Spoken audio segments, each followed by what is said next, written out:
Apenas serían 2 horas pasadas de la noche, cuando ya estábamos todos en la barca, en la cual se le quitó al padre de Zoraida la atadura de las manos y el paño de la boca. Pero tornóle a decir el renegado que no hablase palabra, que le quitarían la vida. Él, como vio allí a su hija, comenzó a suspirar ternísimamente, y más cuando vio que yo estrechamente la tenía abrazada y que ella, sin defenderse, quejarse ni esquivarse, se estaba queda. Efectivamente, y por sorpresa, seguimos ya en el capítulo 41, y sin haber introducción en este episodio, que si esto es un continuo no parar. Pero, con todo esto, callaba, porque no pusiesen en efecto las muchas amenazas que el renegado le hacía. Viéndose pues Zoraida ya en la barca y que queríamos dar los remos al agua, y viendo allá a su padre y a los demás moros que atados estaban, le dijo al renegado que me dijese le hiciese merced de soltar a aquellos moros y de dar libertad a su padre, porque antes se arrojaría en la mar que ver delante de sus ojos y por causa suya llevar cautivo a un padre que tanto la había querido. El renegado me lo dijo y yo respondí que era muy contento, pero él respondió que no convenía a causa de que si allí los dejaban, apellidarían luego la tierra y alborotarían la ciudad, y serían causa que saliesen a buscallos con algunas fragatas ligeras y les tomasen la tierra y la mar, de manera que no pudiésemos escaparnos. Que lo que se podría hacer era darles libertad en llegando a la primera tierra de cristianos. En este parecer venimos todos, y Zoraida, a quien se le dio cuenta, con las causas que nos movían a no hacer luego lo que quería, también se satisfizo. Y luego, con regocijado silencio y alegre diligencia, cada uno de nuestros valientes remeros tomó su remo y comenzamos, encomendándonos a Dios de todo corazón, a navegar la vuelta de las islas de Mallorca, que es la tierra de cristianos más cerca, pero a causa de soplar un poco el viento tramontana y estar la mar algo picada, no fue posible seguir la derrota de Mallorca y fuenos forzoso dejarnos ir a tierra a la vuelta de Orán, no sin mucha pesadumbre nuestra por no ser descubiertos del lugar de Sargel, que en aquella costa cae 60 millas de Argel.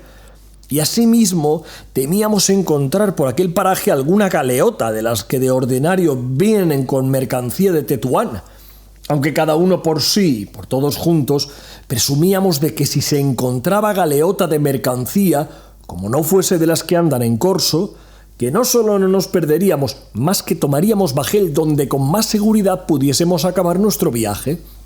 Iba Zoraida en tanto que se navegaba, puesta la cabeza entre mis manos por no ver a su padre, y sentía yo que iba llamando a Lela Marién que nos ayudase. Lela Marién, Lela Marién, Lela Marién.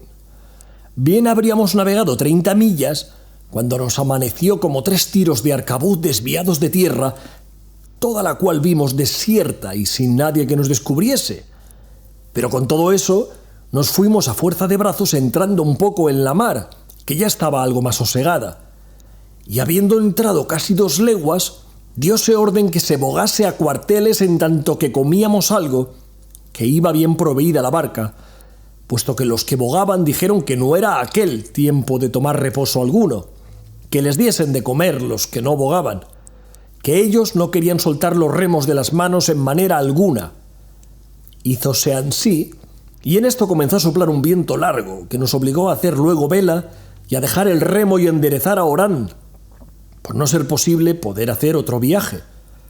Todo se hizo con mucha presteza, y así, a la vela, navegamos por más de 8 millas por hora sin llevar otro temor alguno, sino el de encontrar con bajel que de corso fuese.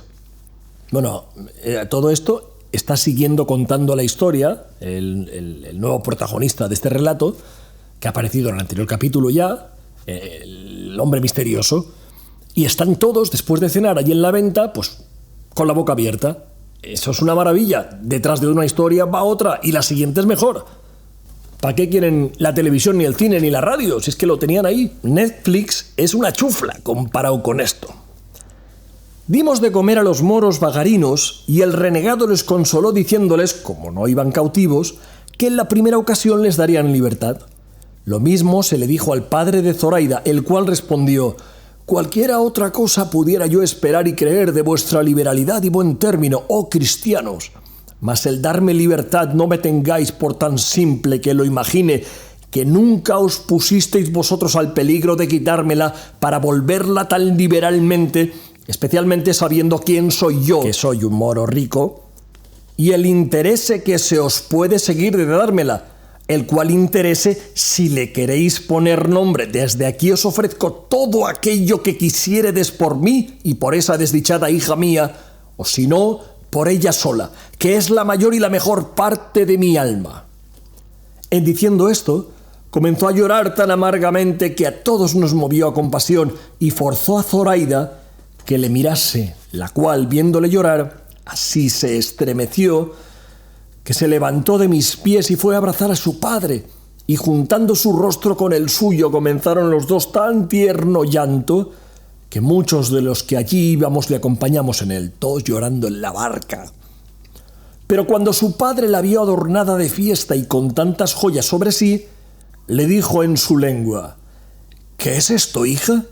Que ayer al anochecer, antes de que nos sucediese esta terrible desgracia en que nos vemos, te vi con tus ordinarios y caseros vestidos, y agora, sin que hayas tenido tiempo de vestirte y sin haberte dado alguna nueva alegre de solenizalla con adornarte y pulirte, te veo compuesta con los mejores vestidos que yo supe y pude darte cuando nos fue la ventura más favorable. Respóndeme a esto, que me tiene más suspenso y admirado que la misma desgracia en que me hallo». Todo lo que el moro decía a su hija nos lo declaraba el renegado, y ella no le respondía palabra. Pero cuando él vio a un lado de la barca el cofrecillo, donde ella solía tener sus joyas, el cual sabía él bien que le había dejado en Argel, y no traídole al jardín, quedó más confuso, y preguntóle que cómo aquel cofre había venido a nuestras manos y qué era lo que venía dentro, a lo cual el renegado, sin aguardar que Zoraida le respondiese, le respondió: «No te canses, señor, en preguntar a Zoraida tu hija tantas cosas, porque con una que yo te responda te satisfaré a todas, y así quiero que sepas que ella es cristiana, y es la que ha sido la lima de nuestras cadenas y la libertad de nuestro cautiverio. Ella va aquí de su voluntad tan contenta, a lo que yo imagino, de verse en este estado como el que sale de las tinieblas a la luz, de la muerte a la vida y de la pena a la gloria». «¿Es verdad lo que dice hija?», dijo el moro. «Así es», respondió Zoraida. «Que en efecto», replicó el viejo, «tú eres cristiana y la que ha puesto a su padre en poder de sus enemigos». A lo cual respondió Zoraida: «La que es cristiana yo soy, pero no la que te ha puesto en este punto, porque nunca mi deseo se extendió a dejarte ni a hacerte mal, sino a hacerme a mí bien». «¿Y qué bien es el que te has hecho, hija?». «Eso», respondió ella, «pregúntaselo tú a Lela Marién, que ella te lo sabrá decir mejor que yo no». «Esta tía está loca, que ve a la Virgen y la oye». Apenas hubo oído esto el moro, cuando con una increíble presteza se arrojó de cabeza en la mar, ¡chof!, donde sin ninguna duda se ahogara si el vestido largo y embarazoso que traía no le entretuviera un poco sobre el agua. Dio voces Zoraida que le sacasen, y así acudimos luego todos, y asiéndole de la almalafa, le sacamos medio ahogado y sin sentido, de que recibió tanta pena Zoraida que como si fuera ya abajo. Volvió mucha agua, tornó en sí al cabo de 2 horas, en las cuales, habiéndose trocado el viento, nos convino volver hacia tierra y hacer fuerza de remos por no embestir en ella. Mas quiso nuestra buena suerte que llegamos a una cala que se hace al lado de un pequeño promontorio o cabo, que de los moros es llamado el de la cava rumia, que en nuestra lengua quiere decir la mala mujer cristiana. Y es tradición entre los moros que en aquel lugar está enterrada la cava, por quien se perdió España, porque Cava en su lengua quiere decir mujer mala y rumia, cristiana. Y aún tienen por mal agüero llegar allí a dar fondo cuando la necesidad les fuerza a ello, porque nunca le dan sin ella. Puesto que para nosotros no fue abrigo de mala mujer, sino puerto seguro de nuestro remedio, según andaba alterada la mar. Pusimos nuestras centinelas en tierra y no dejamos jamás los remos de la mano. Comimos de lo que el renegado había proveído y rogamos a Dios y a Nuestra Señora de todo nuestro corazón que nos ayudase y favoreciese para que felizmente diésemos fin a tan dichoso principio. Dióse orden, a suplicación de Zoraida, como echásemos en tierra a su padre y a todos los demás moros que allí atados venían, porque no les bastaba el ánimo, ni lo podían sufrir sus blandas entrañas, ver delante de sus ojos atado a su padre y a aquellos de su tierra presos. Prometímosle de hacerlo así, al tiempo de la partida, pues no corría peligro el dejallos en aquel lugar que era despoblado. No fueron tan vanas nuestras oraciones, que no fuesen oídas del cielo, que en nuestro favor luego volvió el viento tranquilo, el mar, convidándonos a que tornásemos alegres a proseguir nuestro comenzado viaje. Viendo esto, desatamos a los moros y uno a uno los pusimos en tierra, de lo que ellos se quedaron admirados. ¡Ostras! Pero llegando a desembarcar al padre de Zoraida, que ya estaba en todo su acuerdo, dijo: ¿por qué pensáis, cristianos, que esta mala hembra huelga de que me deis libertad? ¿Pensáis que es por piedad que de mí tiene? No. Por cierto, sino que lo hace por el estorbo que le dará mi presencia cuando quiera poner en ejecución sus malos deseos. Ni penséis que la ha movido a mudar religión entender ella que la vuestra a la nuestra se aventaja, sino el saber que en vuestra tierra se usa la deshonestidad más libremente que en la nuestra. Y volviéndose a Zoraida, teniéndole yo y otro cristiano de entrados brazos asido, porque algún desatino no hiciese, pues le dijo: «Oh, infame moza y mal aconsejada muchacha, ¿a dónde vas, ciega y desatinada, en poder de estos perros naturales enemigos nuestros? Maldita sea la hora en que yo te engendré y malditos sean los regalos y deleites en que te he criado». Pam, pam, pam, pam. Pero viendo yo que llevaba término de no acabar tan presto, di priesa a ponelle en tierra. «Venga, va». Y desde allí a voces prosiguió en sus maldiciones y lamentos, rogando a Mahoma, rogase a Alá que nos destruyese, confundiese y acabase. Y cuando por habernos hecho a la vela no pudimos oír sus palabras, vimos sus obras, que eran arrancarse las barbas, mesarse los cabellos y arrastrarse por el suelo. Mas una vez esforzó la voz de tal manera que pudimos entender que decía: «Vuelve, amada hija, vuelve a tierra, que todo te lo perdono. Entrega a esos hombres ese dinero que ya es suyo y vuelve a consolar a este triste padre tuyo que en esta desierta arena dejará la vida si tú le dejas». Se alejaban.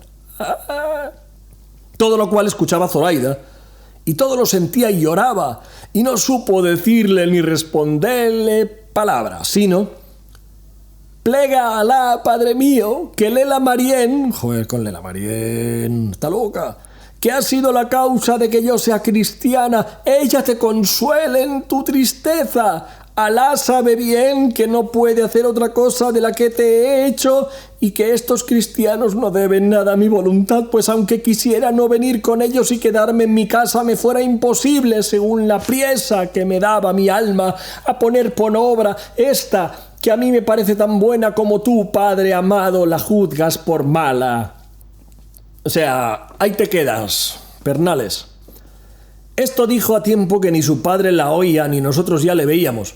Y así, consolando ya a Zoraida, atendimos todos a nuestro viaje, el cual nos le facilitaba el propio viento, de tal manera que bien tuvimos, por cierto, de vernos otro día al amanecer en las riberas de España.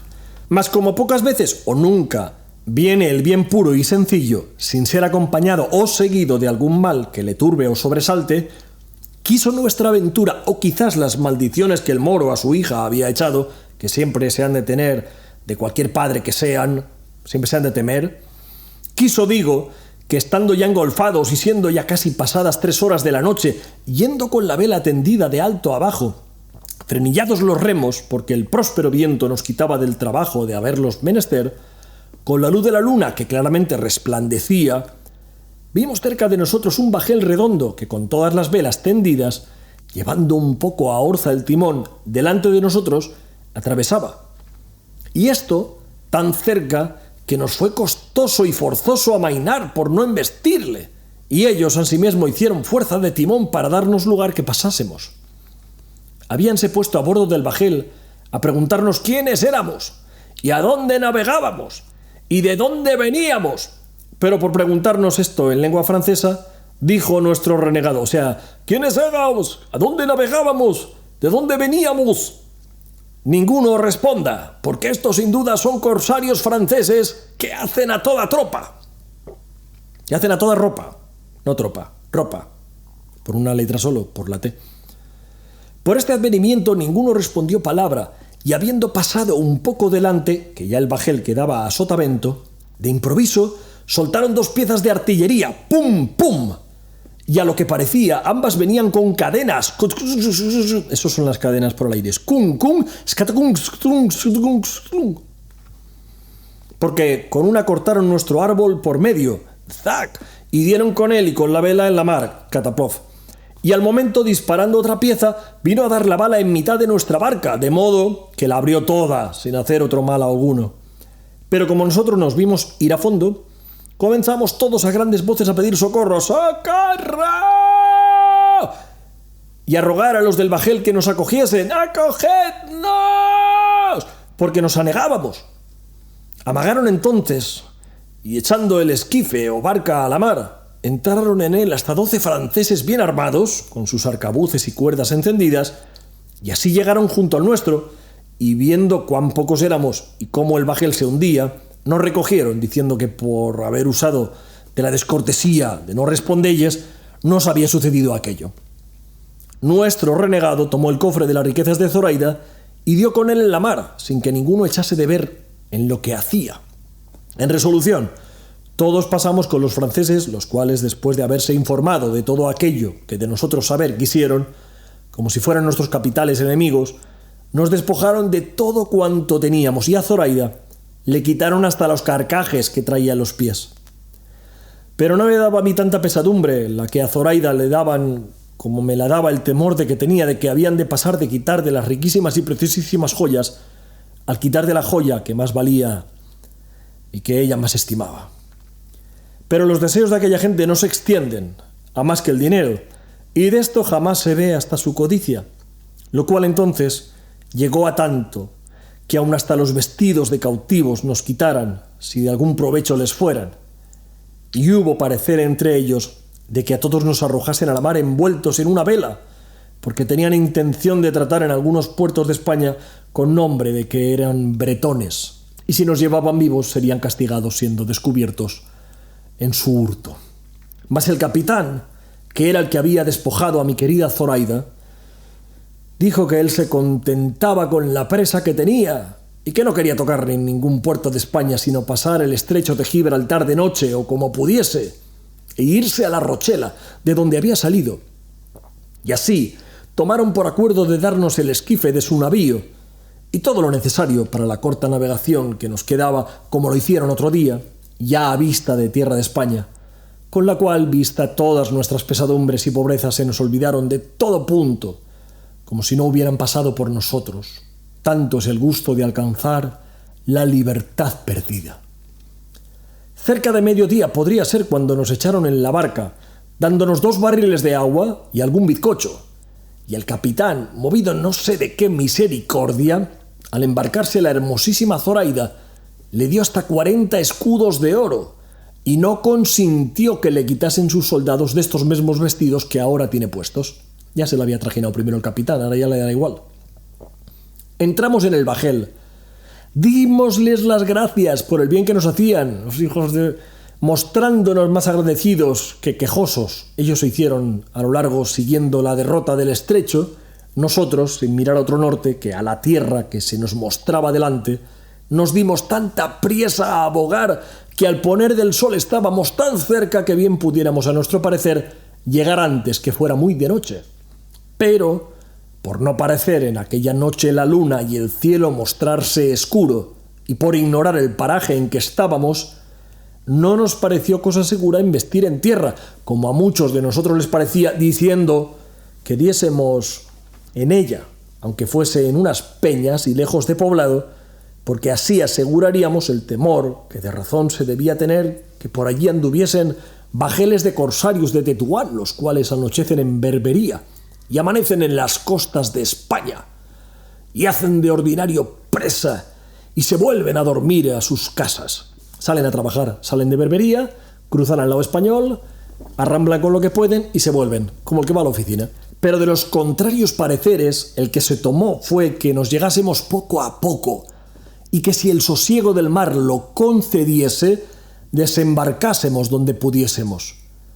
Hízose así, y poco antes de la medianoche sería cuando llegamos al pie de una disformísima y alta montaña, no tan junto al mar, que no concediese un poco de espacio para poder desembarcar cómodamente. Embestimos en la arena, ¡fa! Salimos a tierra, besamos el suelo. Mal asunto besar el suelo si es de arena. ¿Estáis tontos o qué?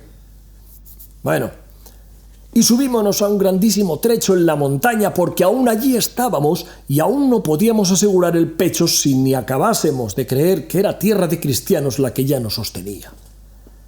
Amaneció más tarde, a mi parecer, de lo que quisiéramos.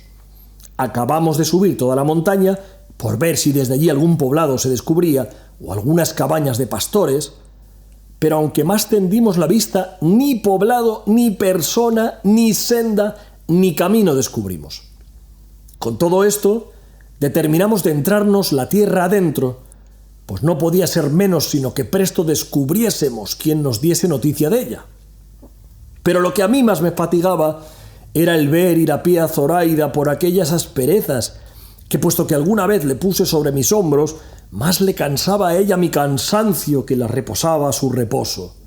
Y así, nunca más quiso que yo aquel trabajo tomase, y con mucha paciencia y muestras de alegría, llevándola yo siempre de la mano, poco menos de un cuarto de legua debíamos de haber andado, cuando llegó a nuestros oídos el son de una pequeña esquila, ¡tilín, clín!, señal clara que por allí cerca había ganado.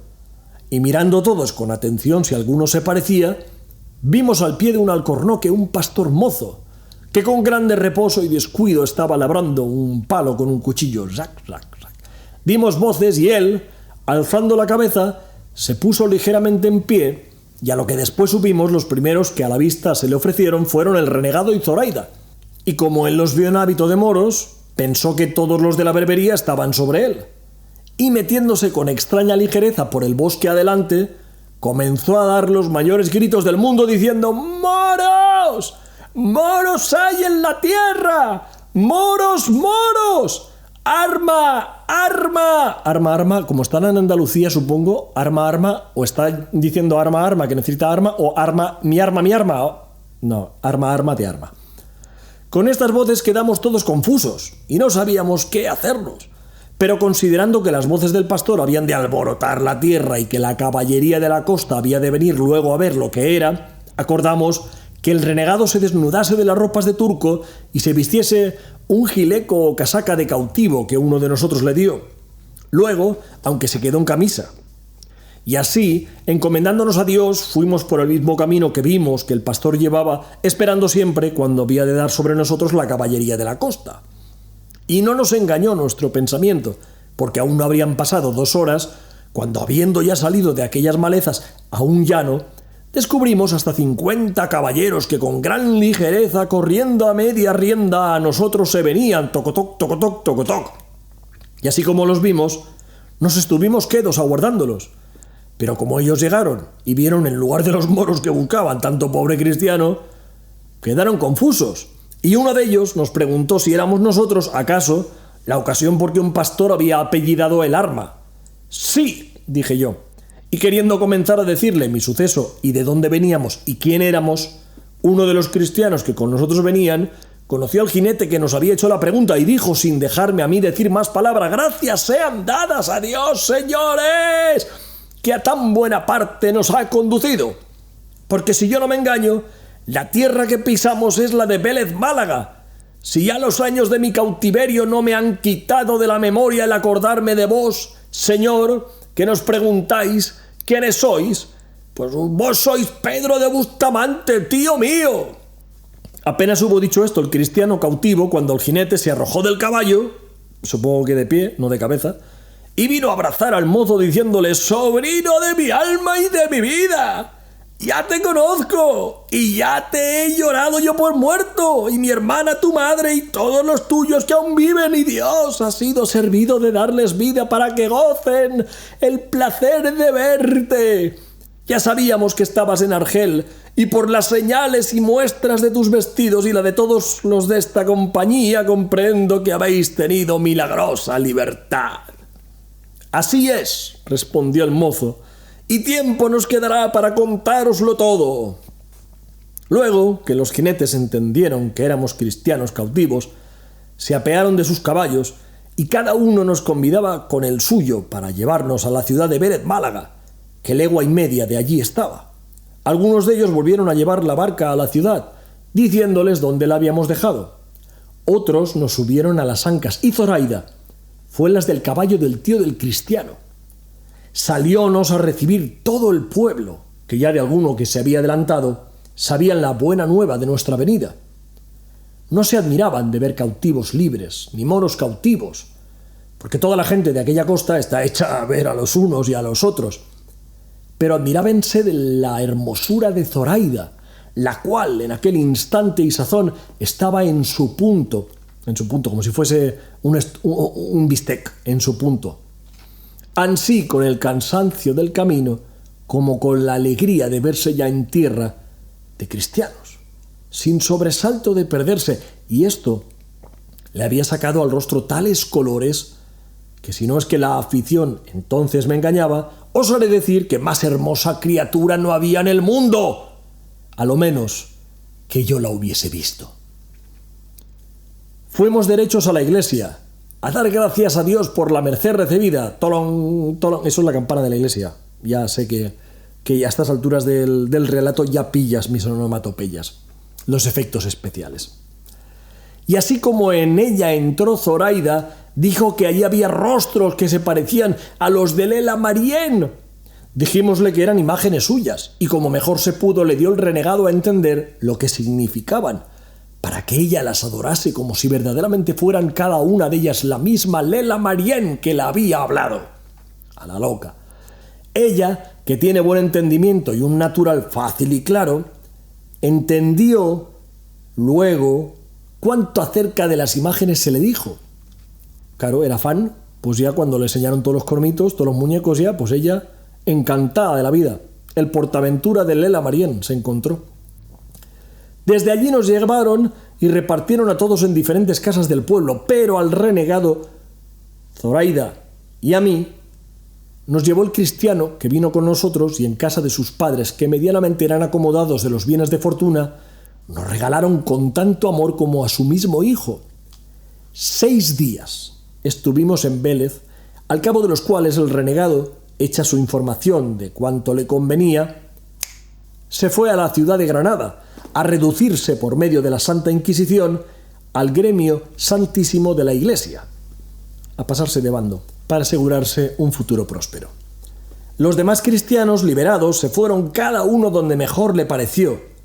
Solos quedamos Zoraida y yo, con solos los escudos que la cortesía del francés le dio a Zoraida, de los cuales compré este animal en que ella viene, y sirviéndola yo hasta agora de padre y escudero, y no de esposo, vamos con intención de a ver si mi padre es vivo, o si alguno de mis hermanos ha tenido más próspera ventura que la mía, puesto que por haberme hecho el cielo compañero de Zoraida, me parece que ninguna otra suerte me pudiera venir, por buena que fuera, que más la estimara. La paciencia con que Zoraida lleva las incomodidades que la pobreza trae consigo, y el deseo que muestra tener de verse ya cristiana, es tanto y tal, que me admira y me mueve a servirla todo el tiempo de mi vida, puesto que el gusto que tengo de verme suyo y de que ella sea mía me le turba y deshace no saber si hallaré en mi tierra algún rincón donde recogella, y si habrán hecho el tiempo y la muerte tal mudanza en la hacienda y vida de mi padre y hermanos, que apenas halle quien me conozca, si ellos faltan. No tengo más, señores, que deciros de mi historia, la cual, si es agradable y peregrina, juzguenlo vuestros buenos entendimientos, que de mí sé decir que quisiera haberosla contado más brevemente, puesto que el temor de enfadaros más de 4 circunstancias me ha quitado la lengua.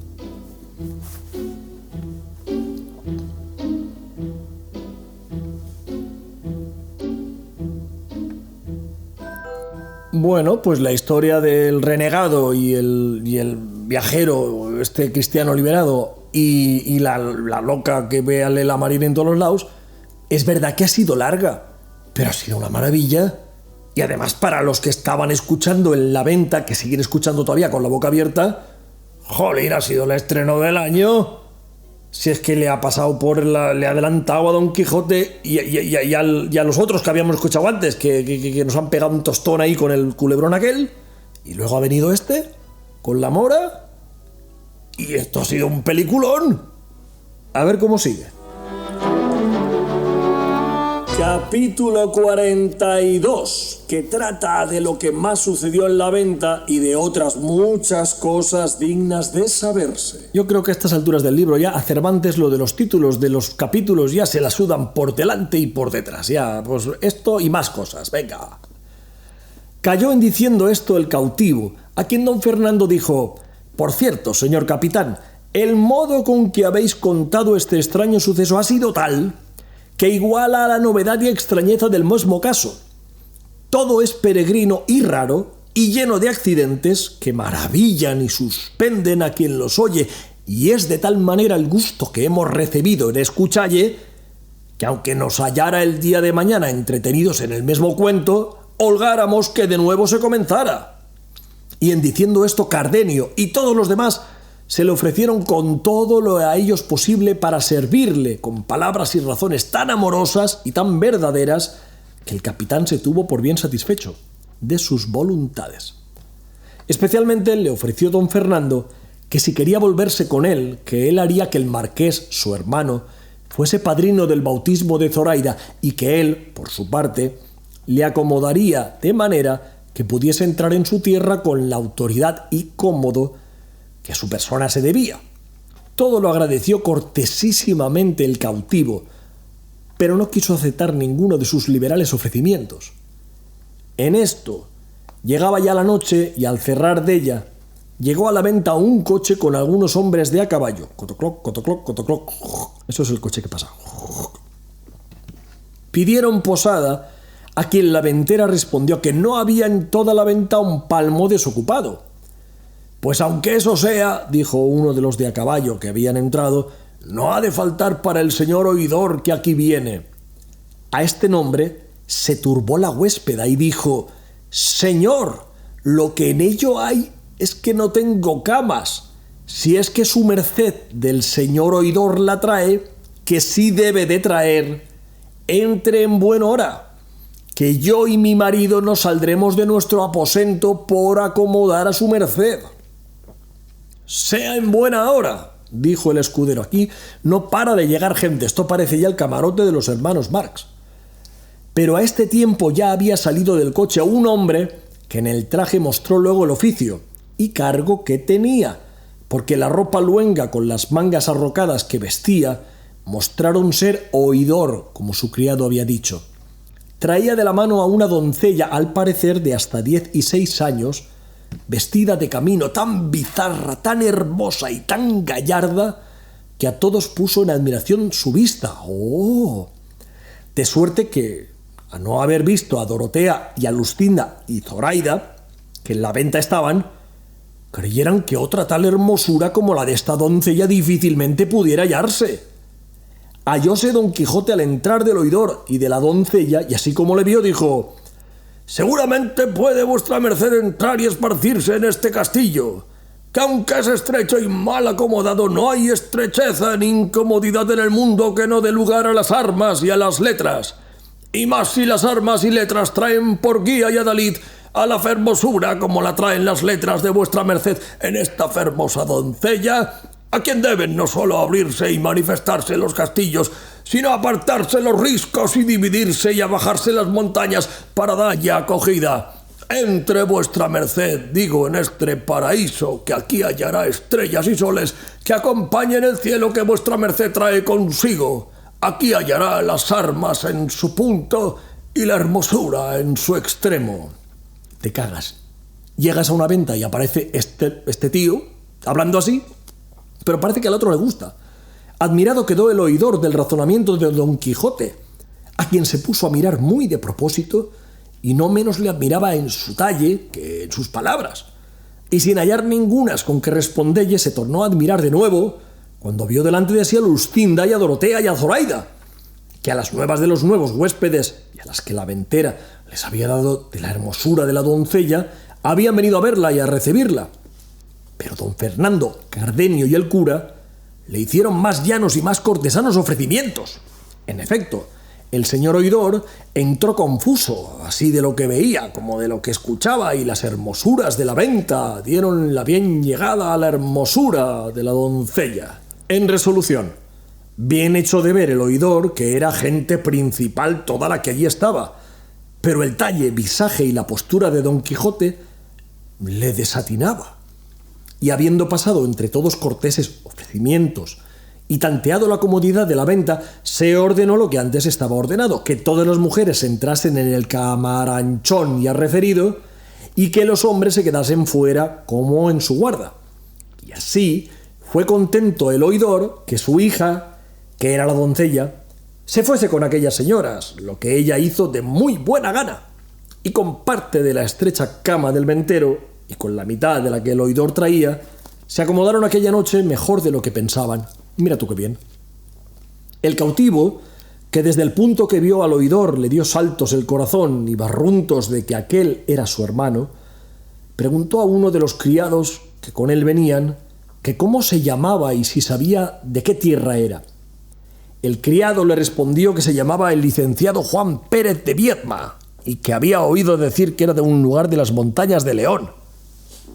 Con esta relación y con lo que él había visto, se acabó de confirmar de que aquel era su hermano, que había seguido las letras por consejo de su padre, y alborotado y contento llamaba aparte a don Fernando y a Cardenio y al cura, les contó lo que pasaba, certificándoles que aquel oidor era su hermano. ¡Mira tú qué casualidad!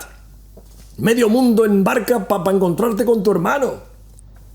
Habíale dicho también el criado, como iba proveído por oidor a las Indias, en la audiencia de México. Supo también como aquella doncella era su hija, de cuyo parto había muerto su madre, y que él había quedado muy rico con el dote que con la hija se le quedó en casa. Pidióles consejo, qué modo tendría para descubrirse o para conocer primero si después de descubierto su hermano, por verle pobre, se afrentaba o se recibía con buenas entrañas. «Déjeseme a mí el hacer esa experiencia», dijo el cura. Inteligente porque el cura maneja muy bien las situaciones. «Cuanto más que no hay pensar, sino que vos, señor capitán, seréis muy bien recibido, porque el valor y prudencia que en su buen parecer descubre vuestro hermano no da indicios de ser arrogante ni desconocido, ni que no ha de saber poner los casos de la fortuna en su punto. Con todo eso», dijo el capitán, «yo querría no de improviso, sino por rodeos, dármele a conocer». «Ya os digo», respondió el cura, «que yo lo trazaré de modo que todos quedemos satisfechos». Ya en esto estaba aderezando la cena, y todos se sentaron a la mesa, excepto el cautivo y las señoras, que cenaron de por sí en un aposento. En la mitad de la cena dijo el cura, ya está trajinando el cura: «Del mismo nombre de vuestra merced, señor oidor, tuve yo una camarada en Constantinopla, donde estuve cautivo algunos años, la cual camarada era uno de los valientes soldados y capitanes que había en toda la infantería española, pero tanto cuanto tenía de esforzado y valeroso, tenía de desdichado. «¿Y cómo se llamaba ese capitán, señor mío?», preguntó el oidor. «Llamábase», respondió el cura, «Ruy Pérez de Viezma, y era natural de un lugar de las montañas de León, el cual me contó un caso que a su padre con sus hermanos le había sucedido, que a no contármelo un hombre tan verdadero como él lo tuviera por conseja de aquellas que las viejas cuentan el invierno al fuego, porque me dijo que su padre había dividido su hacienda entre 3 hijos que tenía y les había dado ciertos consejos mejores que los de Catón.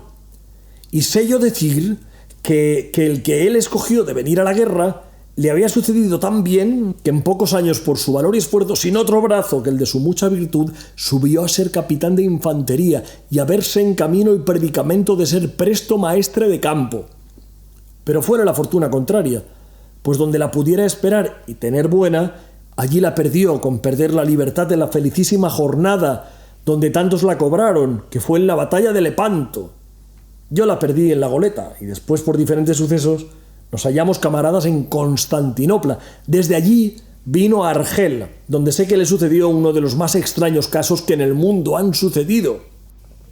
De aquí fue prosiguiendo el cura y con brevedad sustinta contó lo que con Zoraida, su hermano, había sucedido, a todo lo cual estaba tan atento el oidor, con la mandíbula desencajada, que ninguna vez había sido tan oidor como entonces.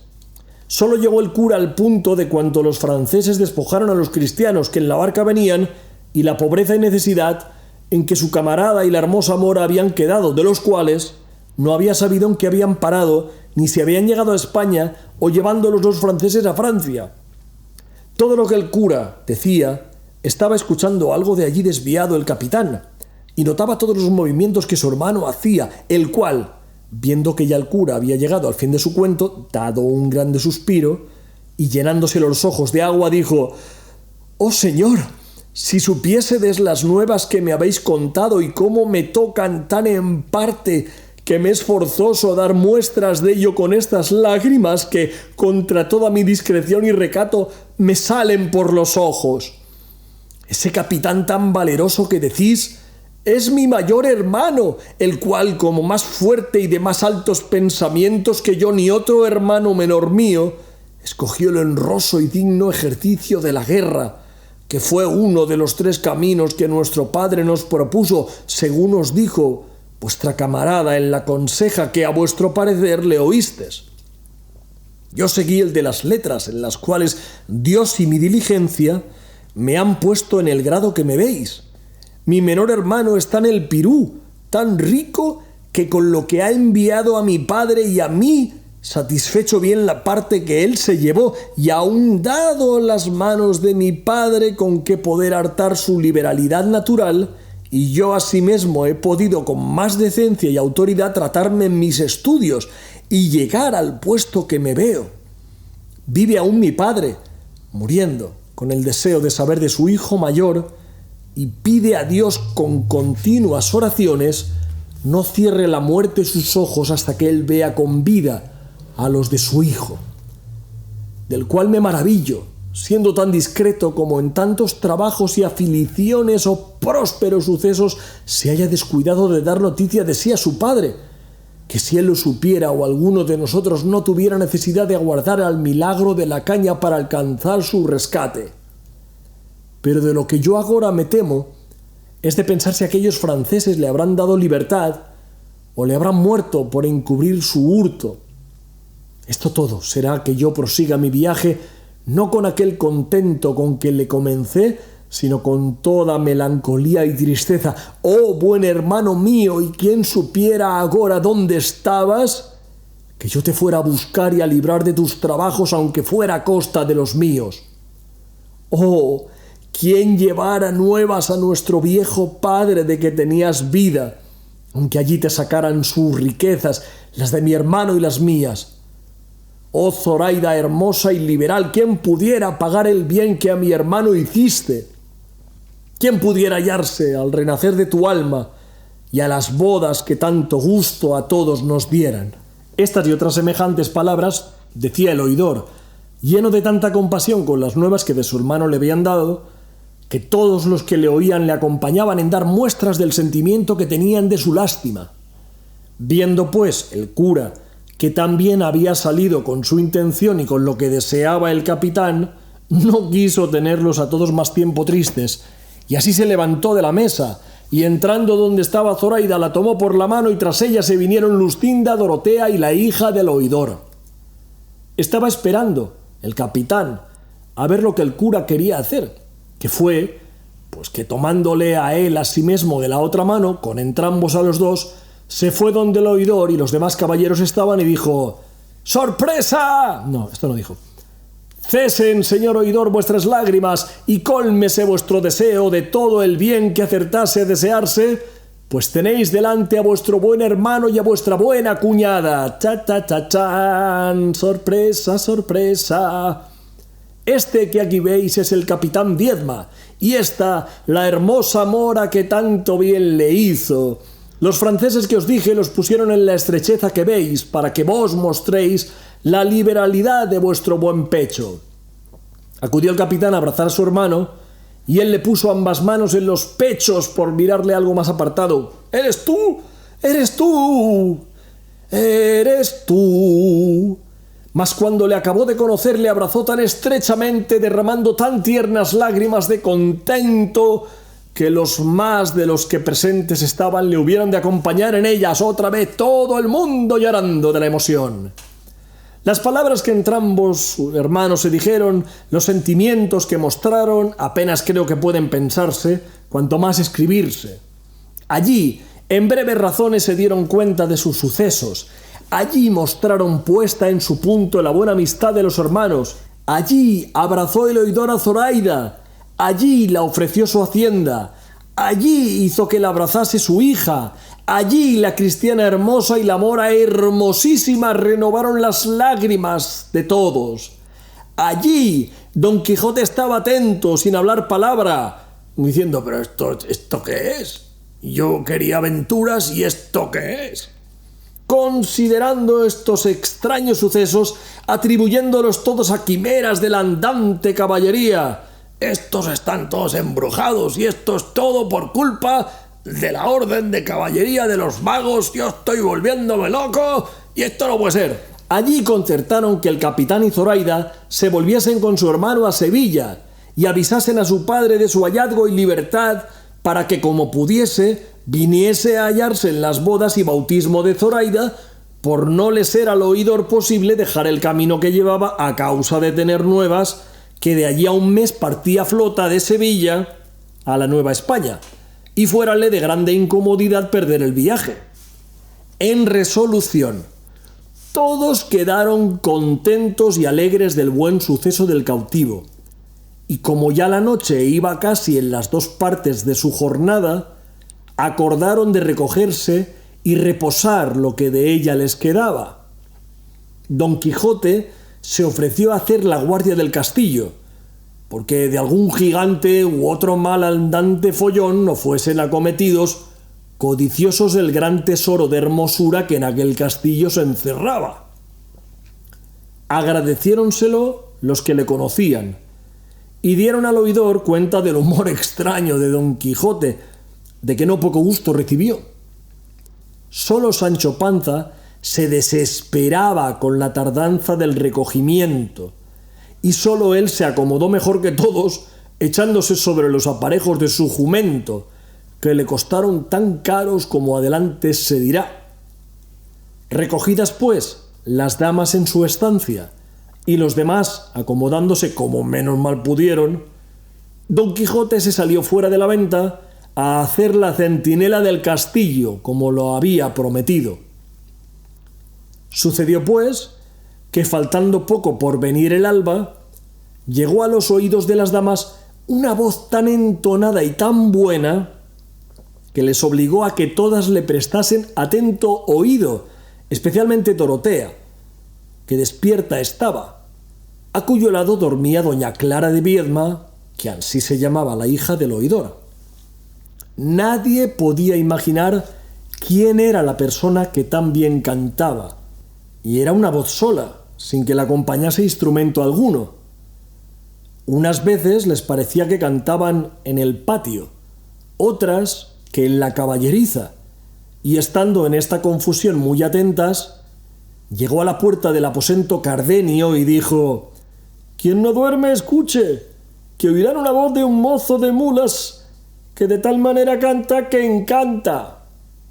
«Ya lo oímos, señor», respondió Dorotea, y con esto se fue Cardenio, y Dorotea, poniendo toda la atención posible, entendió que lo que se cantaba era esto: «Come on, Barbie girl, in a Barbie world, life in plastic is fantastic». Lógicamente esto es una licencia que me he tomado porque ya se ha acabado el capítulo y estaba rellenando un poquito de tiempo con una pincelada de humor. Al fin y al cabo el libro del Quijote está todo repleto de humor. Pero lo que cantaba el mozo este de cuadras lo descubriremos en el siguiente episodio.